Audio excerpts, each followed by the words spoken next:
Hey, everybody. Welcome to Takeoff with John Clark. And let's welcome in a special guest. He's been covering the coaching search the entire time, doing a nice job for ESPN. Great stuff covering this wild offensive coordinator coaching search for the Eagles. Jeremy Fowler, appreciate you taking the time with us. Hey, anytime, John. Thanks for having me. Yeah, so what do you think the league reaction is for the Eagles hiring Sean Mannion? Because he's going to call plays. He's only had the 2 years of coaching experience, but you hear from everybody that he's a really, really bright offensive mind. Yeah, I think the word that comes to mind is intrigue. People around the league are going to be intrigued. We're intrigued by what he can do, what he can't do. There's just a lot of unknown here. You know, this is I guess what you would call a fast riser in the coaching ranks. Matt LaFleur is very high on him, and he has a lot of respect around the league. But there's also a feeling of a little bit of obscurity because, you know, he played in the league 9 years and then has only been a coach for a few. So, you know, how is he going to handle the Philly environment? How is he going to handle Jalen Hurts and the offense, and a lot of mouths to feed in that offense? So there's much to design from a play calling standpoint for him, but also much to digest from a fan and media standpoint as to what he can really do. I hear good things, but we won't know until he rolls the ball out and gets a plan together, mostly for the quarterback. For me, this is a quarterback hire. This guy understands quarterbacks. When Kellen Moore was here 2 years ago, he's a quarterback guy. You know, I think Jalen needs that. That's such a good point. We were talking about that you've seen the last couple times when they've hired somebody or promoted within Kevin Patullo and Brian Johnson who hadn't called plays before. We saw that only last a year. So I personally thought they were going to go with somebody who has called plays in the NFL and had more experience. But that's a great point about having played the position for 8, 9, 10 years. How much do you think that helps in his communication with Jalen? I think it certainly helps, you know, but Brian Johnson, to his credit, was a quarterback too. So that really what came to mind for me is they've run the gamut with styles of play callers and OCs under Jalen Hurts his time there. And, you know, they've had the once accomplished OC who's getting a second chance, like a Kellen Moore. You know, they've had the guy who's kind of up and coming, like Shane Steichen. You know, they've had the in-house replacements. So I think once Brian Daboll and Mike McDaniel are off the table, they just decided that he's best off to maybe get some good ideas and then just take a chance on it, see where it goes, you know, and take a chance on somebody who's maybe skipping a step, so to speak, but it could pay off. You know, they've had a good history with this. Jeffrey Lurie and Joe Banner and the Eagles back when 27 years ago hired a quarterbacks coach from Green Bay, Andy Reid. That worked out pretty well. He hadn't called plays. Then you had Nick Sirianni. They found him, and I think they found him late in the process. And then Doug Peterson as well. Well, let's put aside Chip Kelly. But, you know, they love the emotional intelligence. They love the presence in the room. So do you think Eagles fans can trust Jeffrey Lurie, Howie Roseman, Nick Sirianni with their history of finding these kind of guys who maybe haven't been unearthed yet? Well, I think they have the track record to do that. They feel like they have the infrastructure there to find a diamond in the rough, so to speak, and develop that coach. You know, they have done it. You know, Nick Sirianni is a great example. He was not a hot coaching name when he came into the cycle. And you would think a place like Philly with its tradition would need to get the biggest name. Well, in that case, they didn't, and he's been very successful. So, you know, certainly there's no reason to believe they can't do that with Sean Mannion. So it was an interesting search, you know, because they interviewed 15 people. They probably got a lot of ideas through that process, which is good. I do believe there were some twists and turns with this one where, let's be honest, I was just at the Senior Bowl and, you know, I talked to other teams and people around the league. You know, Jalen Hurts and where he's at in his career probably wasn't as much of a selling point for OC candidates as, say, Justin Herbert at the chart.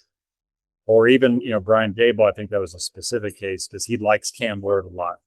I think that's a big reason why he's in Tennessee right now. But, you know, if Jalen was an unquestioned top 5 to 7 quarterback, they would have gotten the top name on the market. You know, that didn't happen. That's not to say that Philly wasn't an attractive job. It was. I think that was probably oversold that everybody was trying to stay away from. And I don't think it's that. It's probably somewhere in the middle. So I think because of that, they figured, hey, let's maybe not go with somebody who's not very exciting and not going to have new ideas. Let's go with somebody that brings some fresh blood in. Yeah, you're so right. I mean, they could have gone with Matt Nagy, Jim Bob Cooter, guys who have called plays before, but the Eagles are always willing to take that risk. They certainly did it drafting Jalen Hurts when they already had Carson Wentz. They're willing to take that risk, and they did it with other coaches. And that's an interesting point you made about Jalen Hurts, because it has to be a fit. And Jalen Hurts is not your typical drop back passer.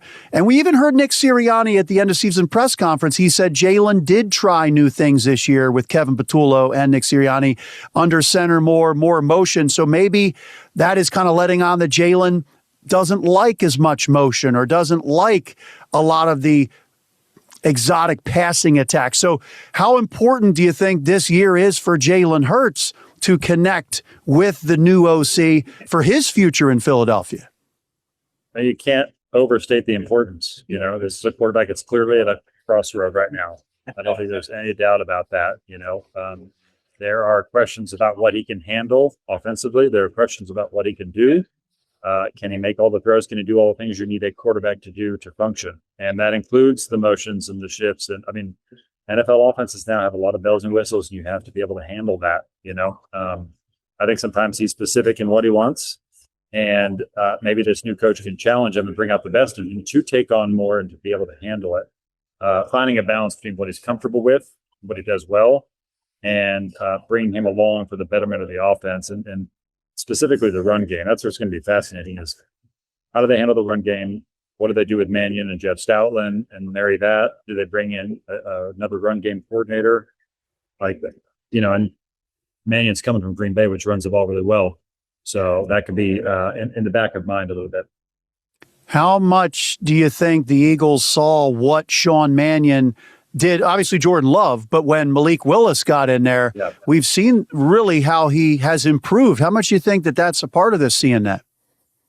Yeah, I was at Green Bay's training camp, and I remember all three quarterbacks that were there. Was Willis was getting most of the reps that day, and then there was a CFL guy there that was the fourth stringer, and he was getting good reps and throwing the ball really well. And so that did that was something you registered with the other quarterbacks looked good that day at least, and Malik's carried that over.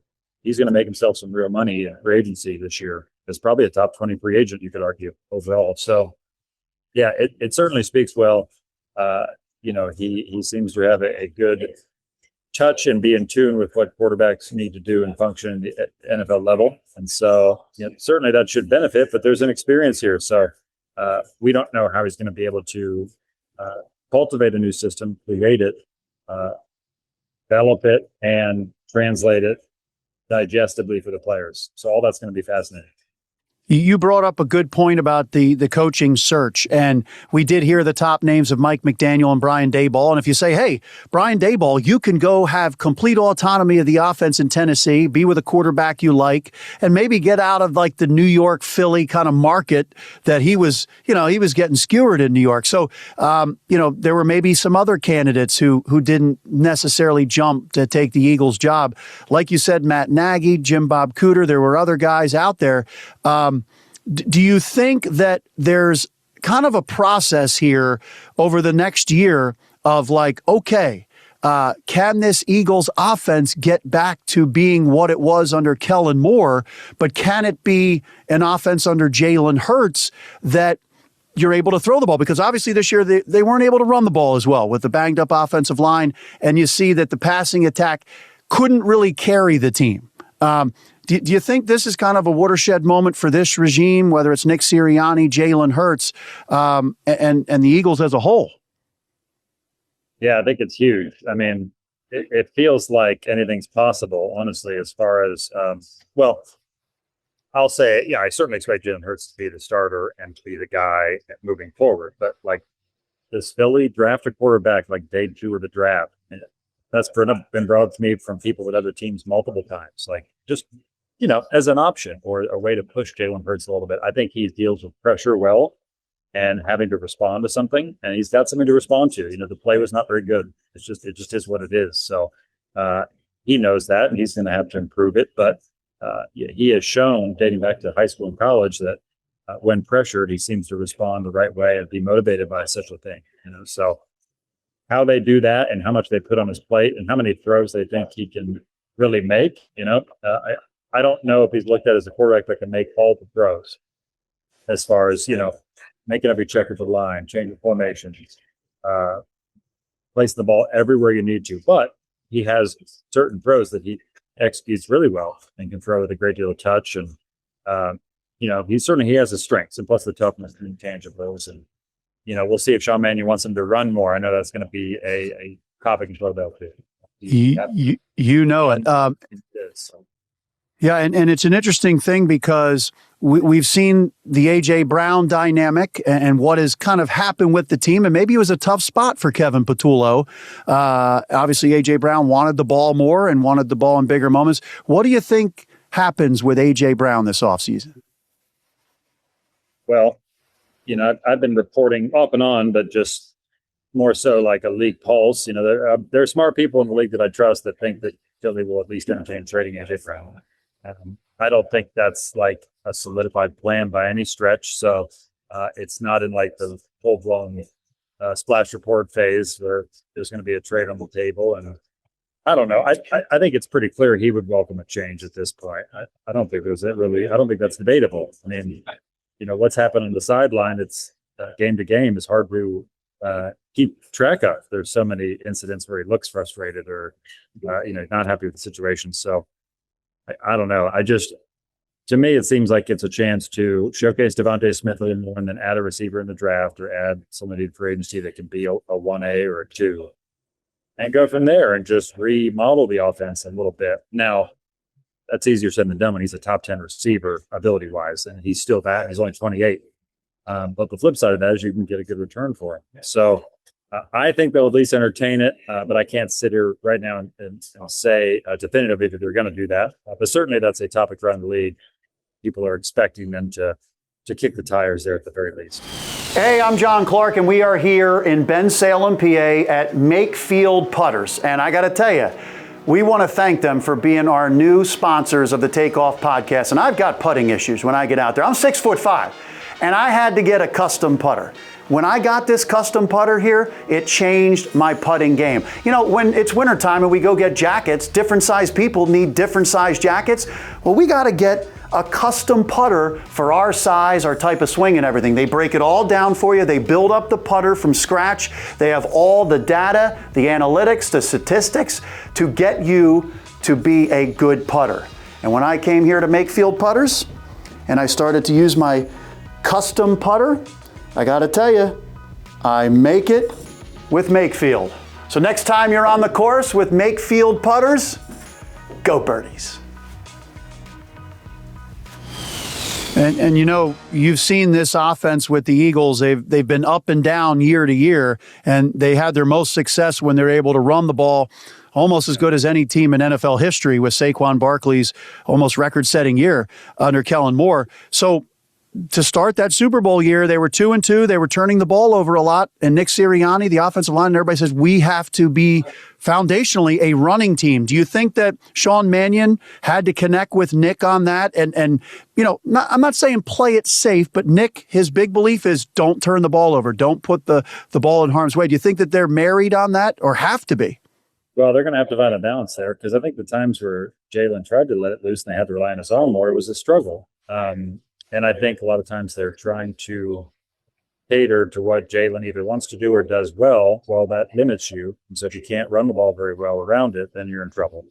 I think an underplayed part of last season and part of the issue for Kevin Patullo is, Kellen Moore is a great play caller, but he also had an offensive line that was humming. And they were all healthy and they were all bulldozing people. Well, last year you had Lane Johnson out. Jordan Mailata simply was not as good last year. He was not as good of a player. Tyler Steen is not a road grader like Mekhi Becton was, capable, but he's not the run blocker that Mekhi was. And then Landon Dickerson and Cam Jerkins were beat up all year. So it's like you have a line that just simply was not very good.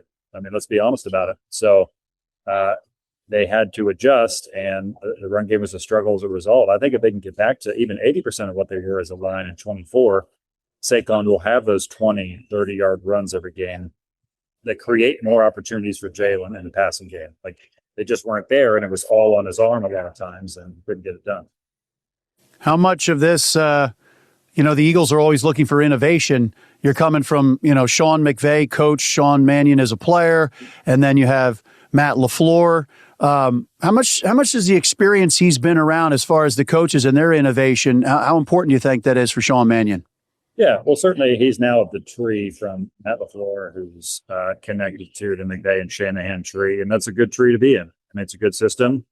They're able to run the ball and create mismatches, and essentially get the mismatch you want with like a weak tackling cornerback on a running back one-on-one and get into the second level. And the Eagles certainly want to do that too, but that system is proven with the play action. We got to be able to do all of it, but you have to play under center. I mean, Matthew Stafford this year was under center a ton. Jordan Love, I don't know what the percentages are, but he's comfortable under center. So you have to be able to do it. I know the Eagles did it some. They'll probably have to do it more.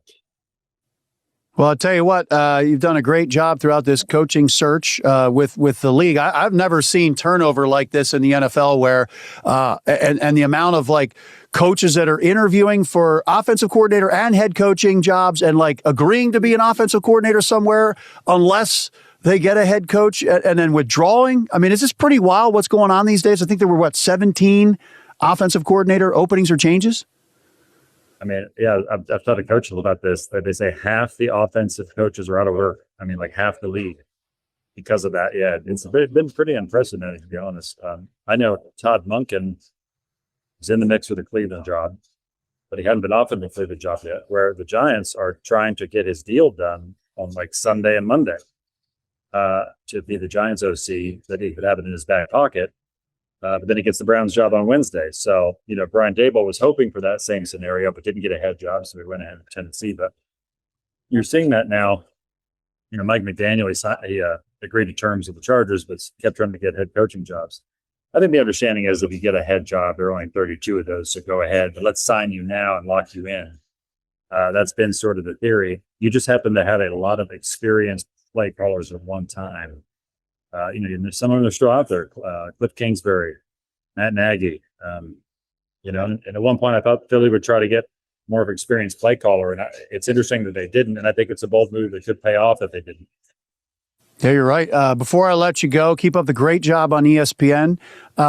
What are you hearing at the Senior Bowl about the Eagles? What's obviously the offensive coordinator, Jalen Hurts, A.J. Brown? What's the whole view of the league about the Eagles and what they're going through right now? Yeah, I would say just a feeling of a team at a crossroads. How are they going to structure the offense? I would say there are some. Well, I don't want to go too far on this, but like there are questions about the staff as a whole of who's going to be there or not. I only say this because I'm not reporting any hard news, but Vic Fangio is how old? 68? 68. 67, so, 68. Like, is he on a year-to-year proposition? Like, when will he step away? Will it be next year? Will it even be this year? Like, those are just questions that are being asked, I would say. So it's more like, what's Philly going to look like next year as a whole? Are they going to have everybody back and run it back, or are enough change going to happen where they're just going to have to remodel the whole thing? Still staying in contention, but it's going to look different. I think that's the question is, how many parts are going to be removed from like the 2014 when it's all said and done? Yeah, and I'll tell you what, the Eagles have gotten used to finding new coordinators almost every year, and it's been wild.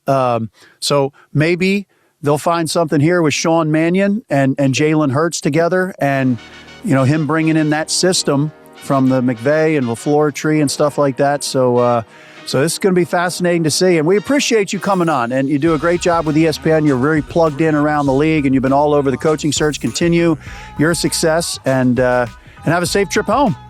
Yes, sir. Thank you, John. Appreciate you having me. Yeah, appreciate it. Thanks, Jeremy.